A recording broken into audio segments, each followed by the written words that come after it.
Welcome back to the channel. This is Trinity Storm and you are watching 8th part of What If Naruto Was the Black Dragon of Apocalypse. If you enjoy this video, please like, share and subscribe to the channel. Now wasting no more time, let's start the story. When Urza and Wendy came back with Naruto last night, it was at least interesting for the fairy tale members.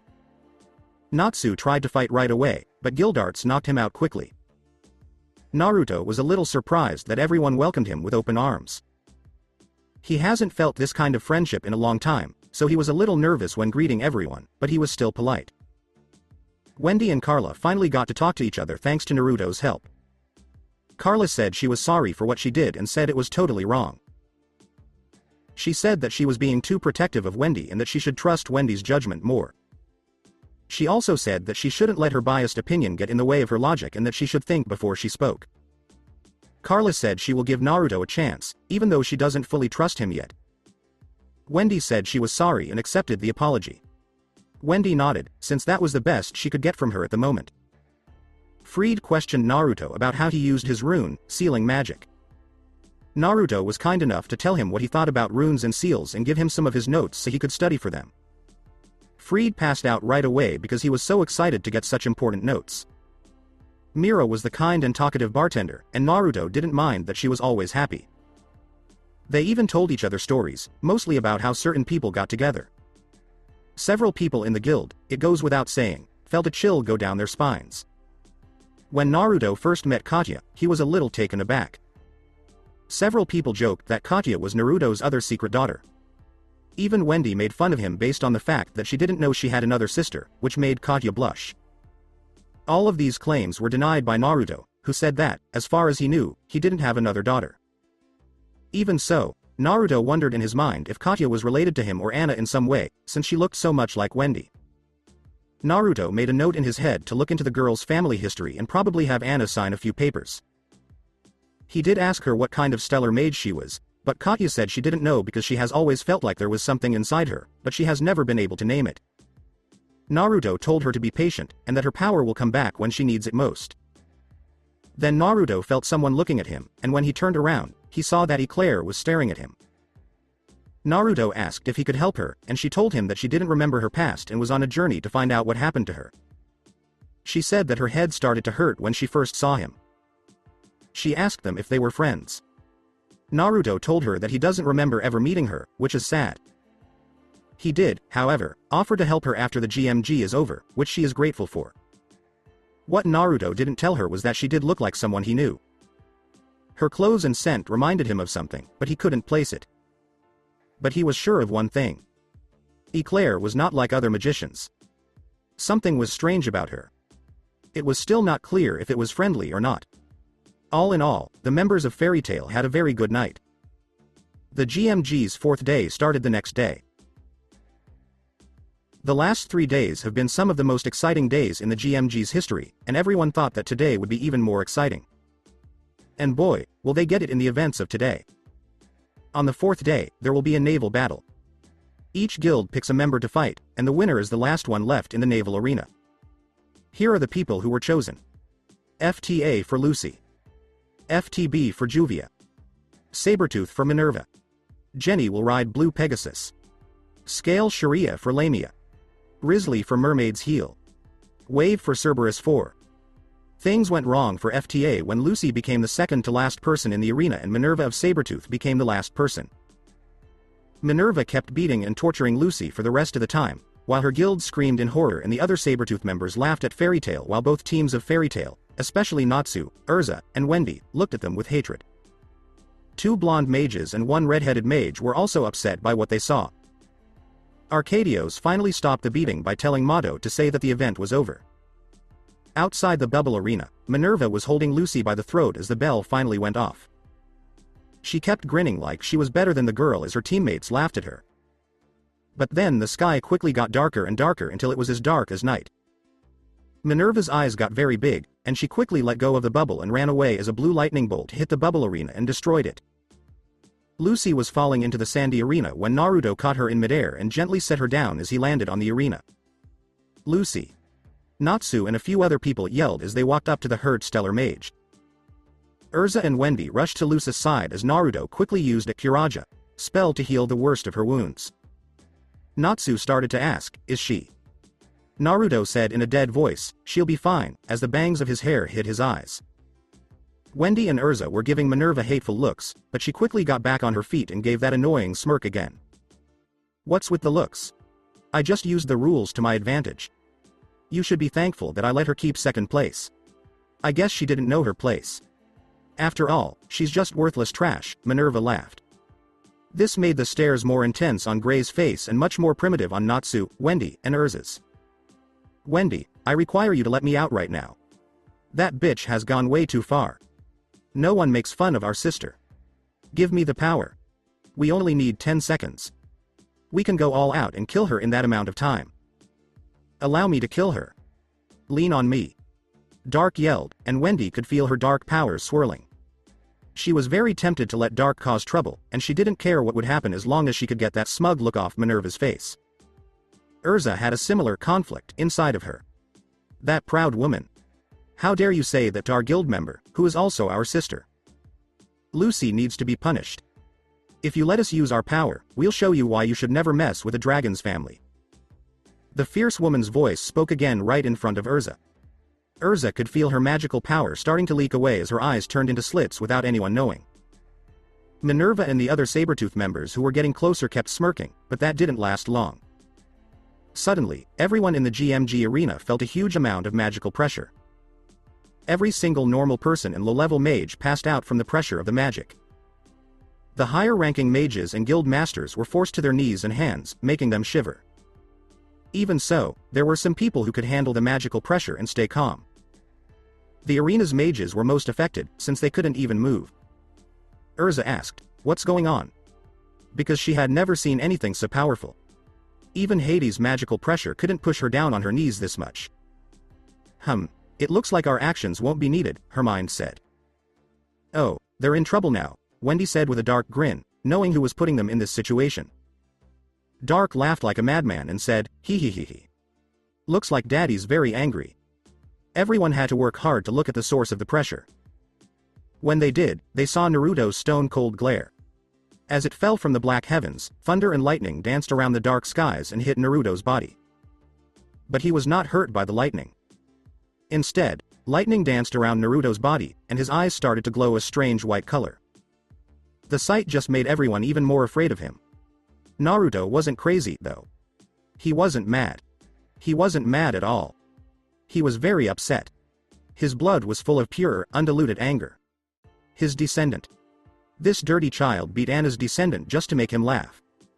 The insult to his family made his blood and draconian half scream for revenge, and revenge will be paid. Naruto marched over, and the other members of Sabretooth tried to stand in his way, but with one wave of his left hand, he wrapped all of them in sand cocoons. As he slowly closed his fist, the cocoons started to shrink, causing the 4 people trapped inside to scream in pain.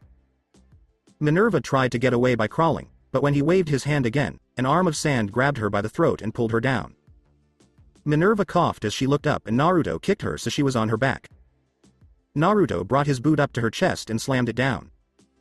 This made her eyes widen. Minerva coughed in pain as Naruto smirked at her in a cruel way. Minerva gave him a defiant look because she didn't want to give him the pleasure of hearing her scream in pain. She would ruin his fun with all of her stubbornness. But it seemed to have the opposite effect, because Naruto's smile got more crazy. Minerva got a chill down her spine when she heard this.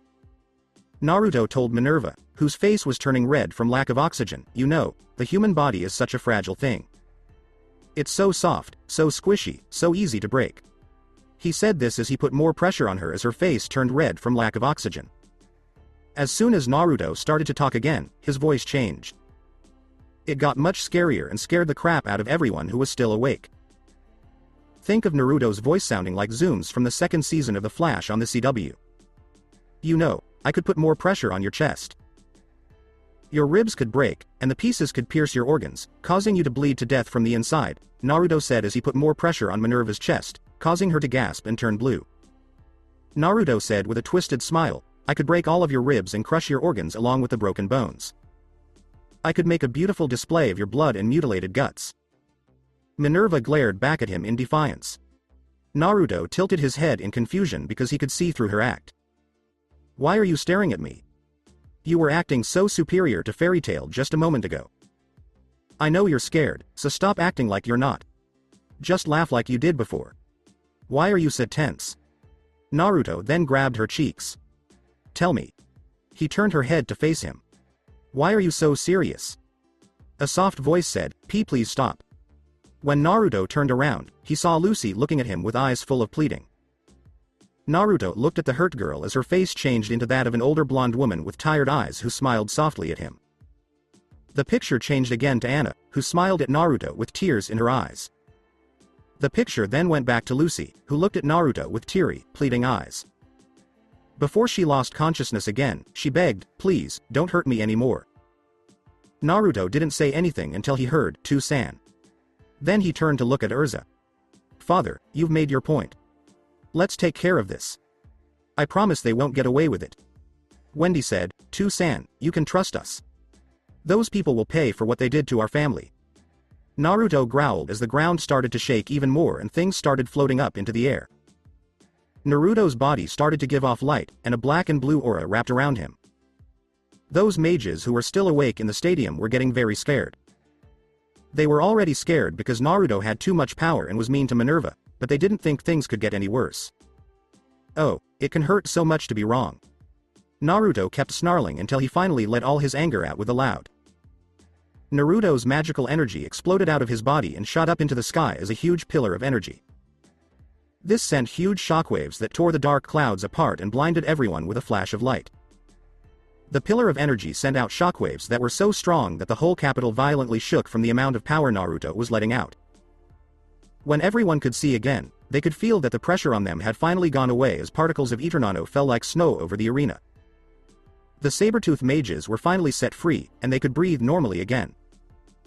They all looked up to see Naruto's cold stare on them, and they all jerked back in fear. Naruto growled, then sighed, turned around, and walked away. Everyone at FTA made room for him to move forward. With one finger, Naruto lifted Lucy into the air and caught her in a bridal style. Let's go. That was all he had to say, and everyone from Fairy Tail followed him inside. Up in the stands, everyone had different thoughts about that show as they tried to help everyone get over it. Oh, good Kami, that was scary. Master Bob wiped his head as he said, Maki, that is one dangerous mage you have at your disposal. I've never felt a scary magical power like that before, not even from Deliora. I doubt you could even hurt him, Jura, Lion said in a shaken voice. Jura nodded. He said in a serious tone, I doubt that any normal mage could face him. In fact, I know that not even the 4 gods of Ishgar could beat him. Everyone around him yelled, What? Surely you're exaggerating, Jura. Shouted Sharia. Nobody could be that strong, right? You don't get it. If that man is a dragon slayer, he should be able to do much more than we saw.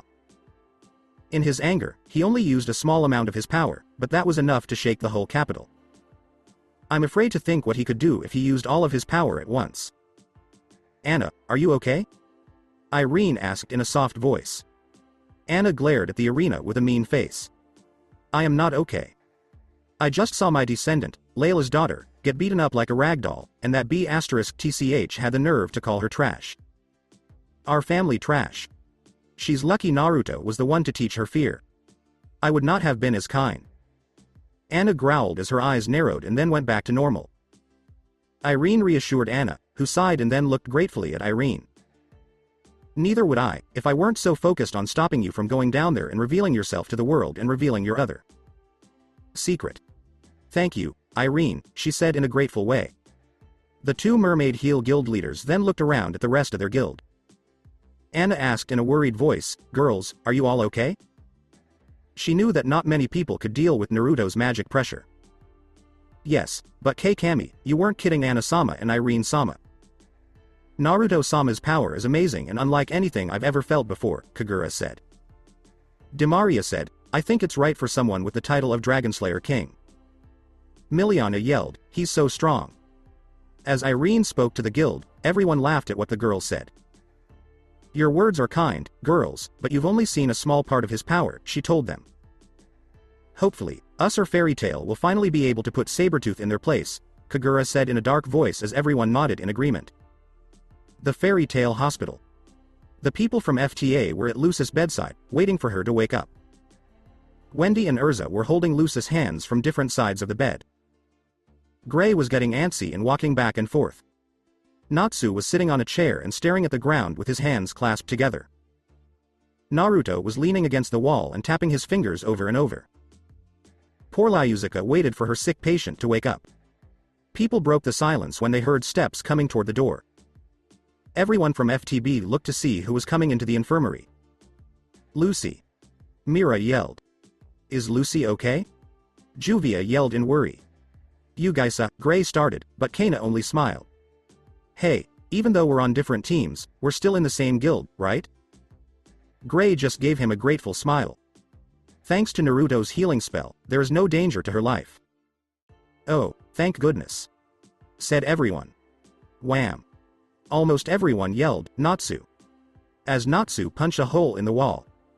Those low lives. Natsu snarled, they'll pay for this. We know, Natsu, Laxus said with a frown. Someone said, and everyone looked in that direction. Happy yelled, Lucy. When Lucy opened her eyes, she saw that both teams were looking at her with relief. She said softly, I'm sorry, everyone. I lost again, as she ducked her head under her covers. What do you mean? You beat us to second. Gray said. Urza said, you did great, Lucy, as she tightened her grip on Lucy's hand. Yeah. Don't beat yourself up about it, Wendy said softly as Lucy bit her lip and nodded, her eyes getting watery. My keys, she said in a weak voice. Happy gave them to Lucy and said, here you are. Lucy grabbed them right away and kept them close to her heart. Say, thank you. When the door opened and Makarov walked in with a serious face, everyone smiled and then turned their heads. Gramps, where have you been? As Makarov sighed, Laxus asked. I don't know if this is good or bad news, but I just got back from talking to the game administration about our team's future. They won't punish us for what Naruto did because he was reacting to what Minerva did, which was bad. But they did tell him to calm down next time, he said as Naruto laughed. He replied, like that will ever happen. And what about Sabretooth? Makarov sighed and Natsu gave a low growl. Sabretooth won't be punished. They were told that this is the first and last time they'll let something like this happen. If they do this again, they will not only be kicked out of the games, but they will also be banned from ever taking part in them again. Natsu said, it still feels like they're getting away with just a slap on the wrist. Makarov said, there's one more thing to talk about, and everyone turned to him. The bosses have asked us to put the two teams together. Everyone except Naruto yelled, what? Join teams A and B together? Kana asked. Why would they wonder? Mira started talking before Makarov stopped him.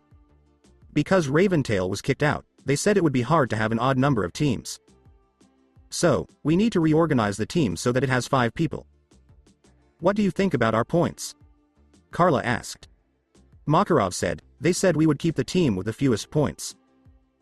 Carla's head, and the heads of a few others, dropped. They all said, that's so unfair. A number of people shook their heads. Can't be helped if the administration has decided this, Urza said. Mira Jane said, on the bright side, that means we can make an even better team. Natsu hit his hands together hard. I'll definitely get revenge for Lucy. I won't let them off the hook for making fun of our friends. Natsu huffed as Lucy turned a little red. She said, thank you, Natsu, in a soft voice. Anyway, I'll let you decide on this, Naruto said as he started to leave the room and turned into a black blur. Makarov sighed, and then he looked at the two teams. Alright. He said, let's figure out who will be on the new team. After about an hour in the arena. The Fairy Tail team is now completely reorganized as one team. Finally, we can begin the battle portion of Day 4. Today's part of the battle is a tag battle, right? Yes, it will be 2 vs 2. This sounds fun. Thank you very much. The official matchups have already been posted. Here's how the matches would go. Blue Pegasus vs Quattro Cerberus. Lamia Scale vs Mermaid Heel. Sabretooth vs Fairy Tail. As expected, Sabretooth vs Fairy Tail will be the most exciting moment. Do I get it right? Personally, I'm surprised it took until the 4th day for them to be matched up with each other. It was.